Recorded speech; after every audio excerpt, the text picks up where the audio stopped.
నీ pains, back pain అంటే రకరకాల జాయింట్ పెయిన్స్ అన్నిటికి నెక్, బ్యాక్ అన్నిటికి.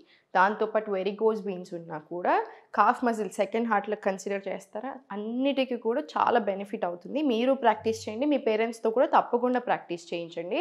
Just first simple stretches on toes వచ్చేసేయండి. స్లోగా డౌన్. మళ్ళీ టోస్ ఊర్ధ్వ తాడాసన్. స్లోగా డౌన్. నెక్స్ట్ స్లోగా సెకండ్ వచ్చేసి ఇలా పైకి తీసుకోండి. మళ్ళీ స్లోలీ ఆన్ మడమల మీదకి వచ్చేసి మళ్ళీ స్లోగా టోస్ మీదకి. ఇది ఒక 5 రౌండ్స్ రాని.